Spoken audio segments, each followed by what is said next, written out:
नमस्कार। आज हमारे चैनल पर पहुंचे हैं महंत वेदनाथ जी। महंत वेदनाथ जी जो है हमारे भिवानी शहर के मुख्य शिवाला जो शिव शिवाला है उसमें जो है भक्त हैं और भक्ति मार्ग में बचपन से ही आ गए थे और आज जो है वक्त दर वक्त वो हमारे चैनल्स पर आते रहते हैं और भक्ति मार्ग पर जो हमें चेतना, भक्ति धर्म की चेतना, सूचना हमें देते रहते हैं ताकि हम जो है जीवन पथ पर अच्छे रास्तों पर चलते रहें। आज फिर से दोबारा उसी मुहिम को जागृत करते हुए उनसे फिर आप लोगों से, अपने दर्शक लोगों से रूबरू कराते हैं। तो सबसे पहले हम महाराज जी का स्वागत करते हैं, धन्यवाद करते हैं, आशीर्वाद लेते हैं। तो महाराज जी, किस तरह से आप जो है इस शिवालय तक पहुँचे, किस तरह से भक्ति मार्ग में आए, कौन आपके गुरु हुए, किस तरह से आप जुड़े? विशेष करके मेरे गुरु महाराज बाबा बनवारी नाथ जी जो यहाँ मंदिर में थे, तो मेरा जन्म राजस्थान का है, अलवर डिस्ट्रिक्ट में। तो वहाँ मेरे गुरुजी हर साल में 2-3 बार वहाँ जाते थे गांवों में अंदर और सेवक बने हुए थे। तो मेरे पिताजी भी उन्हीं के सेवक थे। तो मैं उस टाइम 3री-4थी कक्षा में पढ़ता था। उस टाइम क्या था कि परिवार के अंदर एक मेरी ब्रदर था, उसके बच्चा होना था। तो वो 2-3 दिन हो गए हुए नहीं, तो उन दिनों में हॉस्पिटल वगैरह में ले जाते नहीं थे। तो जैसे ही गुरुजी वहाँ आश्रम घर पर पहुँचे नौरे में, क्योंकि पहले घरों में तो वो बैठते नहीं थे, नौरों में बैठे, तो मेरे पिताजी के आशीर्वाद दिया। और इतनी देर में घर थोड़ा दूर था, वहाँ से मेरी बहन जो आई वो मेरे पिताजी बोला अभी को लड़का हुआ है। तो वो उस टाइम क्योंकि गुरुजी के प्रति पूर्ण श्रद्धा थी और उन्होंने ये भावना की कि गुरुजी की कृपा से हुआ है, तो उन्होंने आशीर्वाद दिया और गुरुजी के पैर पकड़ के पिताजी कहे कि गुरुजी आपकी कृपा हुई कि जो 2-3 दिन से बड़ी दिक्कत हो रही थी और ये लड़का पैदा हुआ है। उस लड़के पैदा होने के अनुसार उन्हें इतनी खुशी थी कि वो गुरुजी के प्रति पूर्ण रूप से समर्पित थे। तो उन्होंने कहा कि एक लड़का आपकी सेवा में दिया जाता है। तो उन्होंने लड़का तो हुआ था भाई के, लेकिन उन्होंने कहा कि एक लड़का मेरी तरफ से, क्योंकि हम 6 भाई थे तो उनमें उस टाइम में पढ़ता था। तो उन्होंने बोला कौन सा, बोला ये लड़का है, जो मेरी तरफ इशारा करा। मैं उनके चरणों में बैठा ही था। तो उन्होंने कहा अभी तो ये बच्चा है, थोड़ा पढ़ लेगा, उसके बाद मैं फिर ले जाऊंगा। तो इसी प्रकार काफ़ी साल हो गए। फिर मैं 10वीं का क्लास पूरी हुई तो उसके बाद में गुरुजी के पास जा कर के जाते रहते थे हर बार। फिर गुरुजी खुद कहने लगे कि भैया उस लड़के को जो दिया था उसको वहाँ अपने भिवानी आश्रम में छोड़ आना। तो फिर 10वीं के बाद 1975 में गुरुजी की शरण में वो अर्पित करके, तभी से मैं 1975 में गुरुजी की शरण में आया था। उस टाइम मेरी उम्र करीब 16-17 साल की होगी। उसके बाद मैं गुरुजी की शरण में लगातार रहा। 1981 में लगातार गुरुजी की सेवा करता रहा और गुरुजी का पूर्ण आशीर्वाद था। तो 1981 में गुरुजी का शरीर पूरा हो गया। उसके बाद में इस संस्था का संचालक और महंत के रूप में गुरुजी ने पहले ही वसीयत वगैरह नाम कर दी थी। और उस टाइम हमारे नाथ संप्रदाय के अंदर परंपरा है कि एक भंडारा किया जाता है। तो मैं उनका गुरुजी का भंडारा किया तो हमारे 8 मान का माना जाता है हरियाणा के अंदर। तो महंत श्रीनाथ जी जो स्थल भौर की गद्दी की, हमारी आश्रम स्थल भौर गद्दी से कंटेक्ट है कि बाबा मस्तनाथ जी की शिष्य थे बाबा मेवनाथ जी, जो समाधि अपने मूल रूप से यहाँ भिवानी अंदर है। जो जोगी वाला मंदिर का स्थापना जो की थी बाबा मेवनाथ जी की थी। तो बाबा मेवनाथ जी बाबा मस्तनाथ जी के शिष्य थे। तो महंत श्रीनाथ जी प्लस जितने भी हमारे नाथ संप्रदाय के 8 मान के महंत पीर और उसके साथ पूरी संप्रदाय इकट्ठी हुई। तो मैंने श्रीनाथ जी ने गद्दी पर नशीन करके चादर उड़ाई कि हमारी चादर रस्म होती है गद्दी पर बिठाने की, वो की गई। तो 1981 के अंदर महंती का वो चादर बना था, गुरु जी का आशीर्वाद था। उसके बाद मैं 5-4 दिन बाद में महंत श्रीनाथ जी के शरण में स्थल भौर गया। वहाँ हमारे गुरु जी हैं पुजारी हजारी नाथ जी, उन्होंने चीरा का संपन्न किया, जो हमारे नाथ संप्रदाय में दर्शन योग लिया जाता है, तो वो किया। उसके बाद में लगातार पब्लिक की श्रद्धा और भगवान शंकर की यहाँ विशेष कृपा है, क्योंकि गुरु महाराज का आशीर्वाद होने के साथ साथ बाबा मेवनाथ जी ने इस संस्थापक की भगवान शिव का जो मूर्ति है ये कम से कम 300 वर्ष करीब पुरानी है। तो भगवान शिव की मूर्ति भी यहाँ के लिए नहीं लाई गई थी। जब ये जंगल में होता था आश्रम, तो यहाँ से कच्चा रास्ता होता था, तो शाम को ये मूर्ति कहीं जींद की तरफ किसी तरफ ले जा रहे थे। रात को बलद गाड़ियों में लाए थे, उन दिनों में ट्रक वगैरह नहीं चले थे। तो रात को विश्राम किया। रात को विश्राम किया तो बाबा जी इसको योगी वाले नाम से प्रसिद्ध था, तो जोगी वाला मंदिर के नाम से, शिव मंदिर जोगी वाला के नाम से है। तो अब रहन सब योगी वाला, क्योंकि वो योग साधना करते थे तो योगी के नाम से था। उसके बाद में जोगी वाला शब्द को अपने लोकल भाषा में कौन गया भाई, जोगी गया, तो जोगी शब्द योगी शब्द से जुड़ा हुआ है। तो जोगी वाला मंदिर के नाम से जब वो रात को यहाँ ठहरे मूर्ति लेकर के, सवेरे जब चलने लगे तो बाबा जी रात को तपस्या में बैठे थे। उनसे कहला भक्तों से कहने लगे भाई भगवान शंकर की तो इच्छा यहीं की है। तो उन्होंने कहा कि भाई हम तो उनके लिए ले आए हैं गुरुजी, हम क्या कर सकते हैं। बोला देख लो जैसी इच्छा हो। जो तो उन्होंने बलदगाड़ी जैसे सरकाए तो वह बलदगाड़ी यहाँ धस गई और 1 इंच भी आगे निकलने नहीं पाई। जब उसके बाद में उसको काफ़ी कोशिश नहीं निकली तो उन्होंने वहाँ जो मंदिर बना रखा था जिंदगी का, वो सेठ आ गया। सेठ को बुलाया, कहा जी ऐसे, वो बोला जी आपके लिए और मूर्ति ला देंगे, मेरा मंदिर तैयार है। बोला भाई मैं क्या कर सकता हूँ, भगवान शंकर की इच्छा यही है। तो जैसे ही उन्होंने उसको दोबारा चलाना करा तो नहीं चली, तो उसके बाद में ये मूर्ति स्थापना करें। उन दिनों में मेरा ख्याल 300 साल के करीब की बातें हैं। उस टाइम ये मूर्ति स्थापना की। वो आज वो चेतन है, पूर्ण रूप से आध्यात्मिक और धार्मिक के हिसाब से भी और मनोकामना के सामाजिक में जो भी मन इच्छा करता है वो भगवान शिव की लगातार आराधना करता है, उनको हर कामनाएं पूरी होती है। आध्यात्मिक रूप में यदि वो पूर्ण रूप से भगवान शिव को मान करके उसकी भक्ति भाव करता है तो उनको पूर्ण रूप से दर्शन भी देते हैं। जी जी महाराज जी, जिस तरह से संस्था जो है मस्तनाथ बाबा से जुड़ी हुई हर बाकी जो है जन सेवा के कार्य किए जाते हैं, तो अपने जो जोगी वाला मंदिर संस्था के माध्यम से क्या क्या जन सेवा के कार्य लगातार किए जा रहे हैं?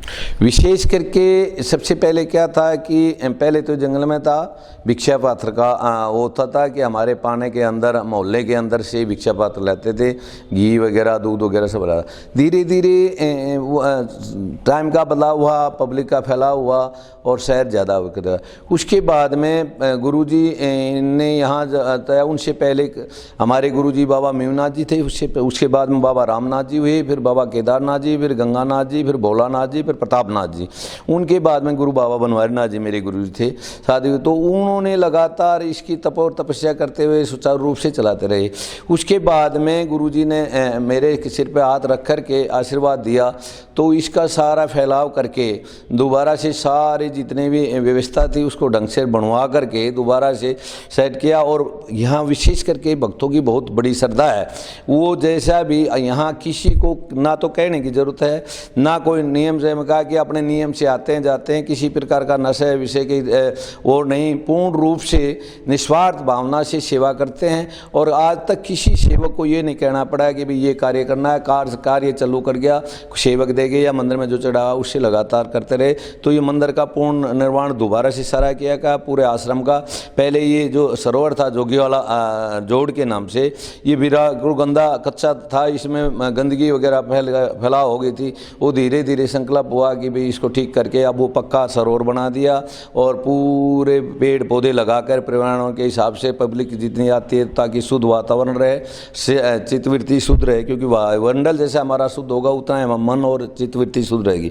वो लगाया। उसके बाद में धीरे धीरे मिनी गौशाला है, कम से कम 20, 30, 25 गाय रहती है, क्योंकि इतनी जगह है और उनको ज़्यादा होती है तो फिर किसी सेवकों को या गौशाला में भेज देता हूँ, उनकी जब तक सेवा करता रहता। उसके साथ साथ पूरे समाज में एक अखाड़ा चला हुआ है। अखाड़े में विशेष करके पहले अखाड़ा काफ़ी सालों से चला हुआ था, तो मैं गुरुजी ने आशीर्वाद देकर जब से मैंने इसकी संभाल किया तो उसमें नेशनल इंटरनेशनल पहलवान हिंद केसरी हुए, अर्जुन अवार्ड हुए, आपके भीम अवार्ड वाले बच्चे हुए, ओलंपिक में कॉमनवेल्थ में, इनमें लोगों का गोल्ड मेडल आया। बच्चे अच्छे रह गए, वो सर्विस पे लग रहे हैं और उन्होंने बड़ा अच्छा पूरे भारत के अंदर इन्होंने नाम किया। तो वो लगातार चल रहा है। उसके साथ साथ गौसेवा सेवा है, उसके साथ साथ अन्न क्षेत्र का अब 3 साल से अन्न क्षेत्र का वो कर दिया। शाम को रोज़ाना कम से कम अब 150-200 आदमी आते हैं और 500 करे की वो अन्न क्षेत्र बारू महीने चलता रहता है। और समय समय पर बाहर त्यौहार में जो भी किसी प्रकार का प्रोग्राम होता है उसको चलता रहता है। सामाजिक सेवा के लिए जैसा भी अंदर से, क्योंकि हम बाबा जी हैं, सर्वे को सबका समान देख करके सबको पूर्ण रूप से जैसी भी जो सेवा होती है अंडरग्राउंड वो करते रहते हैं। जी जी। विशेष कौन कौन से त्यौहार होते हैं जिस पर शिवालय पर विशेष कार्यक्रम किए जाते हैं, जिस तरह से शिवरात्रि हो गया, जिस तरह से और हो गया, तब और कहाँ कहाँ से भक्तजन जो है जो आस्था के साथ जुड़े हैं, देश विदेश से कहाँ कहाँ से भक्त आते हैं और किस तरह से मनोकामनाएं पूरी की जाए? विशेष करके भगवान शिव का ये मंदिर है और दोनों शिवरात्रि का महत्व ज़्यादा मनाया जाता है, क्योंकि महाशिवरात्रि फागुन में आती है और शिवरात्रि सावन के अंदर, दो शिवरात्रि हमारे अंदर आती हैं। सावन में जल चढ़ाने का, अभिषेक का बड़ा ज़्यादा महत्व है, क्योंकि सावन में गंगा जल ला करके हजारों लोग कावड़ लेकर के आते हैं। उसी प्रकार फागुन में शिवरात्रि को मनाया जाता है। ये तो मूल रूप से भगवान शिव का। उसके साथ साथ फागुन की नवमी को, दशमी को बाबा मेवनाथ जी की और बाबा बनवारी नाथ जी की पुण्यतिथि के हिसाब में बड़ा वो उत्सव मनाया जाता है गुरु लोगों के लिए। और गुरु पूर्णिमा को पूर्ण रूप से बाबा मेवनाथ जी को समर्पित करके भजन संध्या होकर के गुरु पूर्णिमा मनाए जाते। और जो हमारे धार्मिक त्यौहार हैं जितने भी हैं, जो मूल रूप से सनातन धर्म में बड़े त्यौहार हैं, वो सारे ही मनाए जाते हैं। जैसे जन्माष्टमी है, दीपावली है और होली है, ये जितने भी मूल रूप से हमारे प्राचीनता से जो त्यौहार है वो सभी पूर्ण रूप से मनाए जाते हैं। जी, आगे आगे आने वाले समय में हम इस शिवालय को किस रूप में देखेंगे? जो भगत भिवानी से बाहर रहते हैं, जो देश से बाहर रहते हैं, वो इसको किस तरह से दर्शन कर पाएंगे और किस तरह से आगे नई चीज़ें, नया विकास देख पाएंगे? विशेष करके क्या है कि आजकल आपका के चैनल जो चल रहे हैं, विशेष करके अब ये हलचल में आपका जो प्रोग्राम है, अभी तो मैंने देखा है कि आपके हलचल वाले आरती की डिमांड है लोगों की, तो सोमवार को नित्य आरती के पूरे वहाँ पहुँचते हैं, क्योंकि ये वो वैज्ञानिक उससे देखा जाए तो ये सबसे बड़ा प्रचार प्रसार है। इसके साथ साथ लोग बाग रोज़ाना नित्य आरती की, सवेरे भी आरती पूजा करके वो प्रदीपना वो व्हाट्सएप पर डाल देता है और डाल देता है, तो लोगों की भावना उससे जुड़ी रहती है। क्योंकि वो कोरोना का जो ये चला हुआ है 6 महीने से लगातार, तो काफ़ी दिन तो पट्टी बंद रहे, बस आरती पूजा अंदर ही करते थे। उसके साथ साथ लोगों की भावना रहे कि हम किस प्रकार दर्शन करें। तो आप जैसे चैनलों के सहयोग के हलचल के और भी चैनल वाले, उन्होंने हर त्यौहार पे हर वैसे जो कोशिश करी है, ये बहुत बड़ी सराहना है। क्योंकि हर एक भक्तों की कामना रहती है कि हम दर्शन होएं, तो भगवान के दर्शन करके वो फलीफूल होते हैं और मनोकामना पूर्ण होते हैं। क्योंकि कोरोना के अंदर अब मंदिर के अंदर डिस्टेंस और लाइन बराबर लागू है, अब भी उसी प्रकार 2 गज की दूरी पर। और कोई आदमी अब, क्योंकि पहले कम से कम 3 बजे लोग आ जाते थे, अब मैं आरती करके 5 बजे बाद में गेट खोलता हूं, क्योंकि उससे इकट्ठे ना हो और किसी प्रकार की असुविधा ना हो और समाज में ये रोग का ज़्यादा प्रचलन ना हो, ताकि मंदिर के अंदर आवें वो लोग निरोगे रहें, उनके साथ साथ उनके समाज सारा निरोगे।